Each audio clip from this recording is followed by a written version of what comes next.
Olá pessoal, tudo bem com vocês? Sejam todos muito bem-vindos aqui ao Clube dos Dividendos. Eu sou Bruno Mazzoni e hoje a gente vai comentar sobre China. Tá aí na cara do gol já a bandeira chinesa, tá? A bandeira do mal também no Infomoney. Eu trago para vocês aí no jornalzinho menorzinho ali o Infomoney. Após tantas intervenções estatais, ações da China seguem sendo uma boa alternativa de investimento? Pergunta.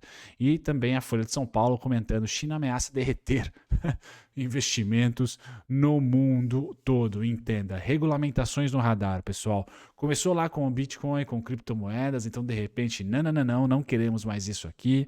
Passou para o setor educacional recentemente, então transformando todo mundo privado lá em ONGs, sem fins lucrativos, seja para conter o preço crescente do ensino privado, seja por outros motivos ideológicos, seja para de alguma maneira ali brigar também nessa guerra comercial com os Estados Unidos. O fato é, novas regulamentações estão sendo tomadas lá, o setor educacional já tem isso como um fato, o setor de criptoativos também, e mais recentemente o setor de transportes ali, mobilidade, né, como a Didi, né, que é o Uber lá da China, tendo ali o seu IPO praticamente derrotado, né, tendo restrições fortes na Didi, que é negociada na Nasdaq. Então, você que tem ações chinesas nos Estados Unidos, que são negociadas nos Estados Unidos, está sofrendo muito com isso, tá? E também o setor, as leis trabalhistas para o transporte, né, para os entregadores, delivery, isso está em pauta enorme, o que fez com que a Alibaba, por exemplo, caísse muito, porque depende bastante dessa modalidade de vínculo empregatício, né, de aplicativos. Pessoal, tudo isso foi semana passada e o mercado amassou bastante China, tá? Só que essa semana, pós-reunião do Banco Central Chinês e alguns integrantes, muito provavelmente do Partido Comunista, né? Com banqueiros, JP, Morgan Stanley, Deutsche Bank, enfim, vários banqueiros se reuniram com grandes lideranças francesas, lendo o artigo da França, chinesas, tá? E isso fez com que, muito provavelmente, não tem nenhum dado, nenhum fato ainda que saiu na mídia, mas provavelmente algo bom aconteceu, porque temos os mercados chineses subindo bastante nesse início de semana. Pessoal, cenários diversos.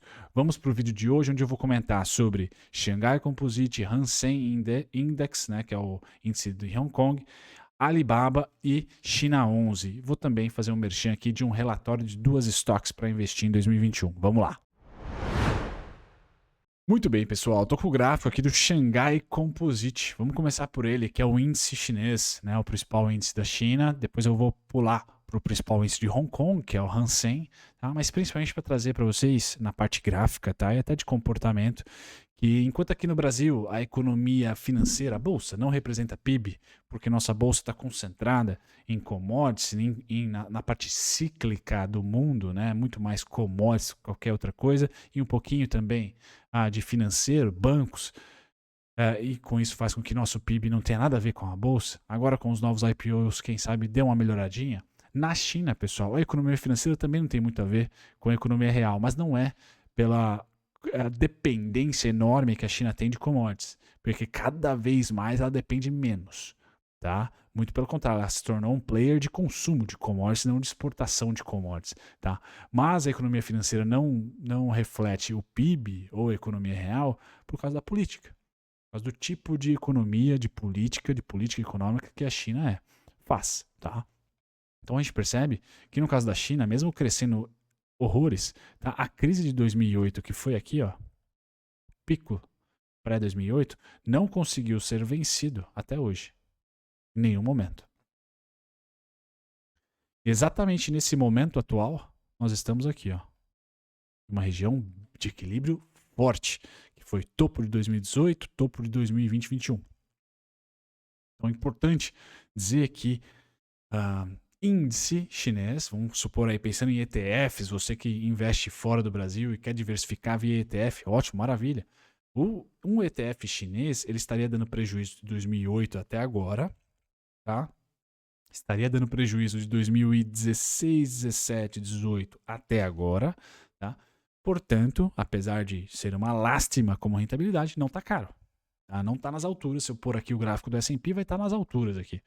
Está voando. Tá? Nasdaq voando. Tá? Então eu diria que a Europa subiu, não subiu tanto igual aos Estados Unidos, não está super cara. Reino Unido, por exemplo, até vejo com desconto. Índice do Reino Unido, ETFs no Reino Unido, por exemplo. Estados Unidos, todos caros, entre aspas, máximas históricas, subindo. Na China, não a bolha, tá? E não está caro. Muito pelo contrário, uma consolidação enorme. Tá? Enorme na China, que vem desde 2009. Tá? Se a gente pegar 2009 para cá, a gente vai ter essa faixa como resistência, tá? E essa faixa aqui como suporte. Algumas violinadas, tá? Só que sempre andando aqui também. Sempre andando entre essa precificação dos 2.300 aos 3.500 pontos. Tá? Aqui então, China. Não é porque a gente ouve no jornal que está bombando que a economia financeira chinesa vai bombar. Então, cuidado, você holder em ETFs chineses, porque dentro do Partido Comunista não tende a mudar lá. Dentro das condições econômicas, políticas econômicas também não tende a mudar, uma trade warzinha ali, um Trump cornetando a pouco colar, o Biden também, sempre ali vai ter essa guerra de narrativas ou até de sanções a algumas horas regulatórias também entre Estados Unidos e China. Então a gente vai viver com isso. Esse pacote, mais o governo chinês, mais o modelo de economia por lá, pessoal, tá aqui, ó, desde 2008, a China tá lateralizada. Tá? Quiçá desde 2009, certo? Até 2008 estava em uma tendência bem forte de alta, fez uma mínima, máxima, tá? E voou, certo? Voou uma vez, voou duas e três até, 3 vezes. Agora já não consegue mais essa puxada de alta. Então é importante para você longo prazo ter isso em mente, tá? Passa-se décadas laterais que você talvez não tenha muita eficiência em um ETF. Tem que ter isso em mente. Tá? Ponto 2, pessoal. Ponto 2 é a expectativa política. Né? Então vejam aqui. Nesse fundo, tá? Eleição do Biden. Subida, mercado comprou. E depois que o Biden se elegeu, passou um tempo, aquele papo pacificador. E de fato o Biden não é populista igual o Trump. Tá? Ele pode nos bastidores ser mais cruel ou menos cruel. Cada um vai estudar aí a parte de política internacional norte-americana. Tá? Mas ele nas entrevistas é um tranquilão.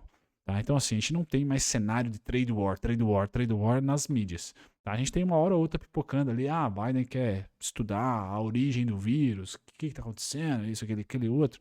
Há também a possibilidade que o Biden, como política econômica, querer desvalorizar o dólar para tentar trazer o parque industrial de volta para os Estados Unidos. Isso sempre vai estar na mídia, tá? Essas brigas China e Estados Unidos são as duas grandes potências. Mas no que traz mercado financeiro chinês, azedou recentemente por causa das regulamentações. Regulamentações, como eu já falei, transporte, mobilidade, aplicativos e setor de educação. Tá bem interessante ficar com cautela, porque deve vir novas regulamentações, caso o governo chinês ache que isso é interessante. Tá? Então fica muito à mercê do governo chinês. Outro risco de se investir na China, tá? No gráfico tá barato, tá? No comportamento, tá? Como eu trago aqui na última década, pessoal, tá consolidado, ou seja, próximo de suporte, também próximo de resistência. Tá? Não está esticado. Seria esse o principal ponto aqui. E durante essa segunda-feira, gravo para vocês no dia 2 de agosto, a gente vê uma segunda-feira compradora o suficiente. Deixa eu pôr no gráfico diário para vocês. Tive uma segunda-feira compradora o suficiente para devolver metade da queda da semana passada. Então, metade dos ruídos por hora, né? De regulamentação e tudo mais. Por quê? O governo chinês, representado aí por integrantes do Banco Central e também muito provavelmente do Partido Comunista, fez uma reunião com banqueiros internacionais, tá? JP, Morgan Stanley, esse pessoal todo grosso aí, tá? E parece que a reunião foi boa, né? Porque as ações hoje sobem tanto no Xangai Composite como se a gente for também para o Hansen, tá? Hansen também subindo bastante aqui no dia de hoje. Falo para vocês, é uma subida acima de 1%, tá? Hong Kong 1,06%, o Xangai Composite 1,97%. Tá? E no caso do índice Xangai, também consolidado, não preciso trazer o histórico, é o mesmo, tá? Muito parecido com o Xangai, mas faz aqui um movimento harmônico bem interessante com fim de ciclo aqui em 24.976. tocado semana passada, terça, quarta, quinta, sexta e segunda. Então são 4 dias de alta já, tá?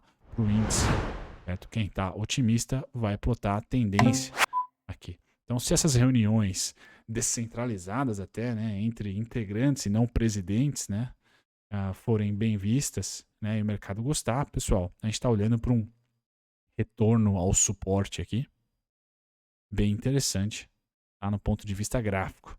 Tá? Os fundamentos, como eu falei, tanto de Hong Kong como da China, são políticos. O que vai mover ali, me parece que é o político, já que os fundamentos vão bem. China continua crescendo, tá?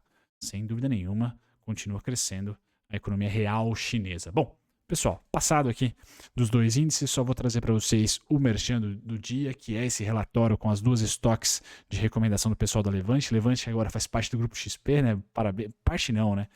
A XP comprou parte minoritária ali, fatia minoritária da Levante, então parabéns para a Levante. Gosto muito de ter vocês aqui como parceiros, são super 10. Né? Quem sabe eu dou um pulo aí em São Paulo para conhecer vocês, agora que eu estou indo para Necton também, vira e mexe, certo? Então aqui esse relatório é de recomendação de duas estoques, uma talvez até fale daqui a pouco, que é a Baba, né? Mas tem 14 páginas, então tome um tempinho aí para ler e é gratuito, só em troca de leads aí, nome, telefone, aquela coisa bacana. Tá? Antes de falar do Baba, pessoal, vamos falar também do China 11 para terminar aqui a parte de ETFs e investimentos chineses, né? As empresas que negociam na NYSE, na Nasdaq e também o ETF China 11 nós temos aqui no Brasil. Tá? Que quando cai de 15% a 17%.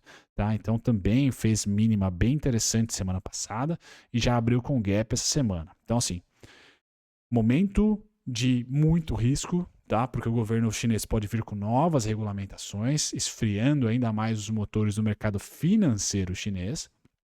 Porém, momento de muito retorno, né? Tudo está descontado aqui, tanto os índices como também o China 11. E quando eu passo para você China 11, eu tenho suporte em 7,87 e no momento atual aqui em 9,89 reais.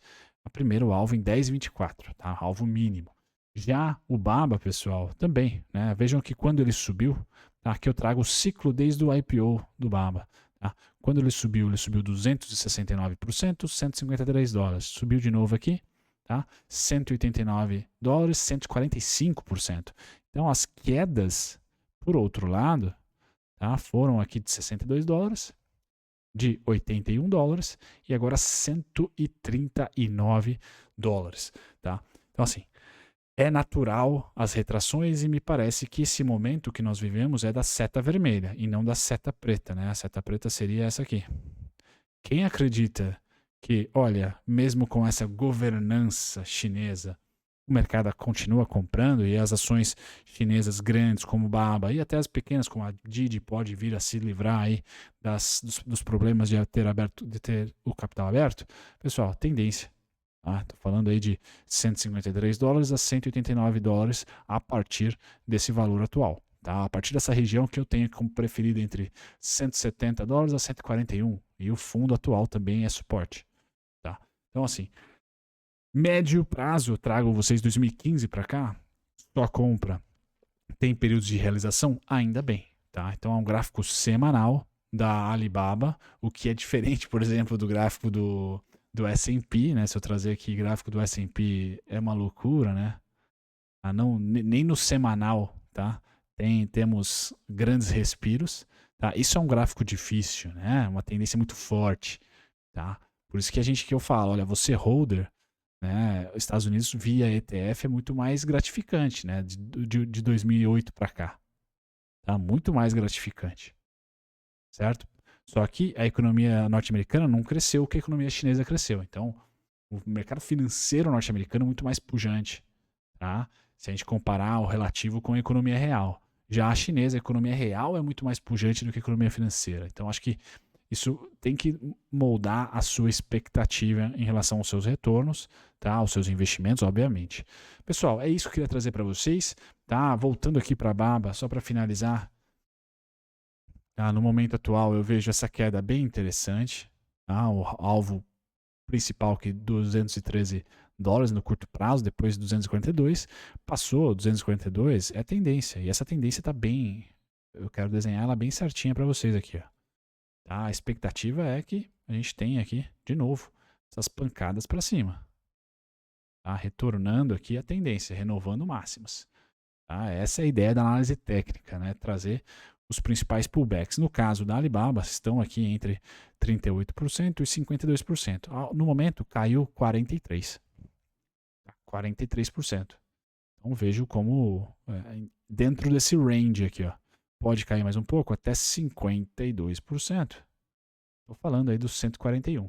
Então já tenho definido aqui os principais pontos para a Baba.